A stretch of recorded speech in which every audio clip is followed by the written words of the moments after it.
Mungkin hanya beberapa dari kalian yang pernah mendengar atau melihat Gua Es Allah, yaitu induk gua dari seluruh gua yang ada di Papua Nugini. Meskipun jauh dari peradaban manusia, bukan berarti gua itu tidak pernah terjamah manusia sama sekali. Sebuah ekspedisi pencari ujung gua telah membuktikan bahwa manusia bisa bertahan hidup di dasar gua itu, meskipun memiliki resiko kematian yang sangat besar karena berada di wilayah hutan hujan tropis yang memiliki intensitas hujan yang sangat tinggi. Ekspedisi itu telah berhasil dituangkan ke dalam sebuah film berjudul Sanksem yang dirilis pada tahun 2011. Penasaran bagaimana film yang diangkat dari kisah nyata tersebut? Inilah videonya. Cerita diawali ketika Joshua, yaitu anak dari seorang ekspedisi bernama Frank, yang disuruh ayahnya untuk menyambut kedatangan Carly, yaitu investor proyek, dan pacarnya yang bernama Victoria, yang berencana untuk melihat sebuah proyek ekspedisi menuju Gua Es Allah. Perjalanan pun berlanjut dengan menggunakan helikopter. Carly, Victoria ditemani dengan Josh berangkat menuju gua yang berada di tengah-tengah hutan belantara pedalaman Papua Nugini itu. Setelah puas menikmati pemandangan gua dari atas, Carly beserta rombongan kemudian mendarat di dataran dekat gua dan pergi menuju camp paling atas. Di lain tempat, tepatnya di dasar gua, Frank, yaitu ayah Joshua, sekaligus sebagai kepala ekspedisi yang sudah berminggu-minggu berada di dasar gua, beserta kawannya yaitu Jude, sedang bersiap-siap untuk menyelam. Tiba-tiba Carly menghubungi Frank melalui video call. Carly menanyakan apakah sudah menemukan jalannya. Namun Frank mengatakan bahwa ia dan timnya masih belum bisa menemukan ujung gua seperti apa yang mereka harapkan. Mendengar hal itu, Carly merasa geram dengan Frank, dikarenakan sudah terlalu lama menunggu ditambah lagi biaya proyek yang dikeluarkan akan semakin banyak. Akhirnya Carly berencana untuk turun langsung ke dalam gua itu bersama dengan Victoria ditemani dengan Josh serta beberapa petugas lainnya. Mereka akhirnya turun satu persatu ke gua itu menuju base camp paling bawah untuk menemui Frank ditemani dengan Luko, yaitu penduduk lokal yang juga bekerja di proyek ekspedisi tersebut. Menelusuri gua yang entah di mana ujungnya ditambah lagi dengan keadaan yang gelap membuat gua itu terlihat seperti lubang neraka.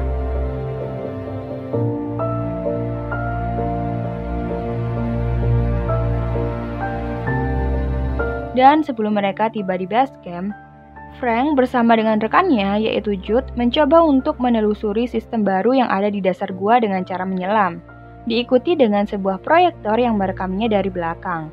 Di tengah penelusurannya, Frank menemukan ada celah kecil yang tertutupi bebatuan. Frank kemudian menyingkirkan batu tersebut dan mencoba masuk ke dalamnya, bergantian dengan Jude. Karena celahnya terlalu sempit, mereka akhirnya meninggalkan bailout, yaitu tabung oksigen cadangan yang melekat di punggung. Dan ketika berada di dalam celah itu, ternyata selang oksigen Jude tersangkut, namun beruntungnya masih bisa diselamatkan. Dan setelah keluar dari celah tersebut tanpa diduga-duga, ternyata mereka berdua telah menemukan apa yang selama ini mereka cari-cari, yaitu ujung dari Gua Es Allah yang berbentuk sangat megah bagaikan sebuah katedral. Dan pada saat itu juga, merekalah adalah orang pertama yang menyentuh tempat itu. Sebuah penemuan pertama ujung Gua Es Allah yang sangat-sangat menakjubkan.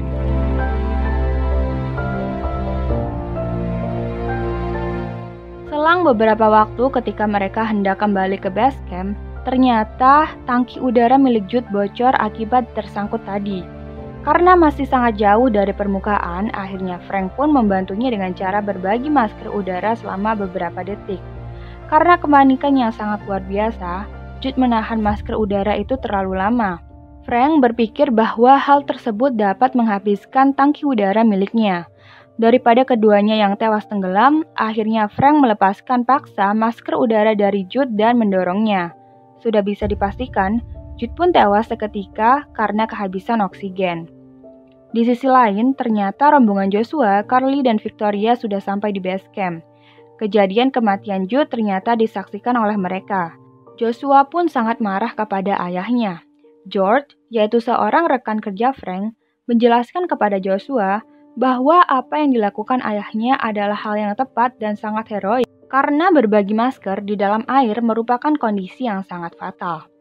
Di waktu itu juga, tanpa ada satu dari mereka yang tahu, ternyata di luar sana telah terjadi hujan deras disertai badai besar yang membuat sambungan komunikasi menuju basecamp bawah terputus. Akhirnya Frank menyuruh rekannya, Joshua dan Luko untuk naik ke atas demi meminta bantuan agar segera mengeluarkan mereka dari basecamp. Di luar sana ternyata keadaan sudah semakin kacau. Air hujan mengalir ke dalam gua sedikit demi sedikit dan akan segera membanjiri area basecamp. Dan saat berada di tengah perjalanan, Luko mendengar sesuatu berupa gemuruh badai dan air mengalir, di mana itu menandakan bahwa banjir di dalam gua benar-benar akan terjadi. Dan ketika air sudah benar-benar jatuh, Joshua dengan segera menghubungi ayahnya, namun tetap saja tidak bisa. Akhirnya Joshua memutuskan untuk turun lagi ditemani dengan Luko. Di basecamp, ternyata semua orang sudah mengetahui apa yang terjadi melalui suara gemuruh dan air yang sedikit demi sedikit terjatuh. Namun ada satu hal yang membuat mereka terhambat untuk menyelamatkan diri, yaitu Carly yang menghilang karena diam-diam mencoba diving tanpa bilang-bilang ke siapa-siapa. Untungnya mereka masih bisa pergi meninggalkan basecamp dengan meninggalkan semua peralatan yang mereka punya. Ketika Frank, Carly, Victoria, dan juga George satu persatu kesulitan memanjat tebing untuk menuju atas, tiba-tiba mereka bertemu dengan Joshua dan Luko. Lalu Joshua segera melemparkan tali agar mereka semua selamat dari arus banjir yang semakin deras. Sementara Luko berusaha menahan batu tempat Joshua mengikat tali. Karena arus mengalir sangat deras, akhirnya batu itu mulai bergeser dan membuat Luko terlempar hingga tubuhnya membentur dinding dan terbawa arus. Karena arus yang terlalu deras, akhirnya Luko terbawa hingga masuk ke dalam celah yang sangat sempit. Saat mencoba kembali naik, meskipun tanpa Luko, apa daya pintu satu-satunya ternyata sudah tertutupi oleh batu besar yang bergeser tadi. Sehingga mereka harus menjelajahi tempat lain sebelum dasar gua benar-benar tergenang air. Ditambah lagi rintangan semakin sulit karena tiba-tiba penerangan di gua itu mati, sehingga mereka hanya mengandalkan lampu senter di kepala. Frank pun mengajak mereka semua untuk kembali ke basecamp yang sudah tergenangi air, demi mengambil barang-barang yang bisa menyelamatkan mereka, seperti senter, baterai, rebreather, hingga makanan. Karena dikhawatirkan mereka akan terjebak lebih lama di dalam gua itu, sehingga mereka memerlukan sesuatu untuk bertahan hidup. Tanpa disadari, Joshua ternyata menemukan Luko yang masih hidup, tetapi dengan wajah yang hancur setengah. Lalu Joshua memanggil ayahnya untuk membantu Luko. Karena merasa kasihan dengan penderitaan Luko, yang ada Frank justru memutuskan untuk menenggelamkannya hingga tewas. Frank bersama dengan anggota lainnya kemudian melanjutkan perjalanan kembali dengan melalui celah gua. Saat itu juga ternyata George mengalami dekompresi. Setelah beberapa lama, Frank akhirnya sadar bahwa George tidak ada dalam barisannya. Kemudian Frank dan Joshua mencoba mencari George di celah-celah gua, tetapi tetap saja tidak ditemukan. George menuliskan pesan mengenai kepergiannya bahwa ia sudah mati karena ia tidak ingin memperlambat perjalanan Frank dan lainnya. Bisa dibilang George rela membiarkan dirinya mati karena ia tidak mau membebankan yang lain akibat dari penyakitnya yang kambuh. Dan meskipun tanpa George, Frank dan yang lain tetap terpaksa harus melanjutkan perjalanannya. Tanpa arah dan tujuan yang pasti, mereka justru bertemu dengan sumber air panas dengan tekanan yang sangat-sangat tinggi. Bahkan mereka pun menyebutnya sebagai penghancur daging. Siapapun yang tercebur pasti akan mati. Karena sangat beresiko, Carly meminta untuk kembali dan menemukan celah yang lain. Namun Victoria dan Frank tidak setuju karena perjalanan mereka sudah terlalu jauh. Dengan kemampuan memanjat tingkat dewanya, George perlahan-lahan memanjat tebing itu dan memasang tali di setiap dinding agar yang lain bisa melewatinya dengan mudah. Meskipun berada di antara hidup dan mati, beruntungnya Joshua masih bisa selamat dan berhasil menyambungkan tiap-tiap tali sebagai jalan lintasan. Giliran pertama setelah Joshua adalah Victoria. Sayangnya, semburan sumber itu dan sorotan senter dari Carly membuat Victoria merasa gugup dan tergesa-gesa, sehingga tanpa disadari membuat rambutnya tersangkut oleh pengait tali. Hal itu membuat Victoria teriak kesakitan karena tubuhnya tergantung oleh rambutnya sendiri. Karena sakit yang luar biasa, Victoria akhirnya memutuskan untuk memotong rambutnya menggunakan pisau, membuat Victoria terjatuh dan tewas seketika. Carly sebagai pacarnya pun langsung teriak histeris dan menyalahkan Frank atas kejadian itu.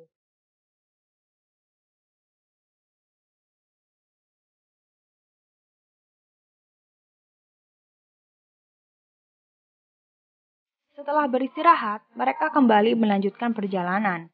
Namun bukannya jalan keluar yang mereka temukan, mereka malah menemukan jalan buntu dan hanya ada sungai. Lalu Frank berinisiatif menggunakan tribriter satu-satunya untuk menyusuri sungai karena siapa tahu di balik sungai itu ada jalan yang bisa dilewati. Namun yang ada Carly justru kabur terlebih dahulu dengan membawa rebreather satu-satunya karena merasa sangat kecewa dengan Frank setelah kematian Victoria. Mereka akhirnya memutuskan untuk kembali beristirahat selagi memikirkan jalan keluar dan berdoa menunggu keajaiban datang agar terbebas dari gua itu. Namun saat Joshua melihat-lihat keadaan sekelilingnya, tanpa disadari ia justru menemukan kotoran kelelawar yang melekat di dinding-dinding gua. Hal itu menandakan bahwa di atasnya terdapat corong gua yang menuju permukaan.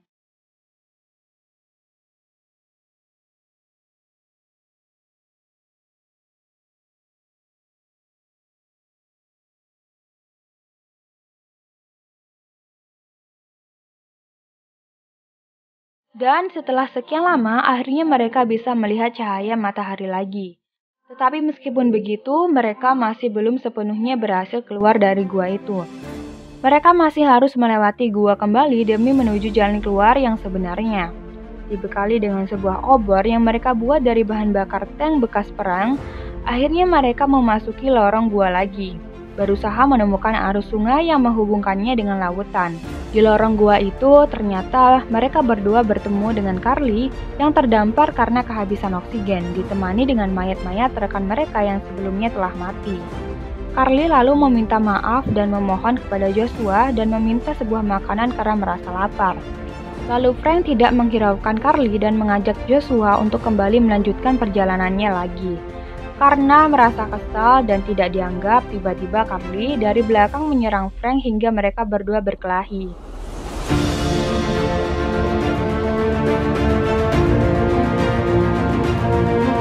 Karena tidak tahan akan sakitnya, Frank lalu meminta Joshua untuk membawanya ke dalam air.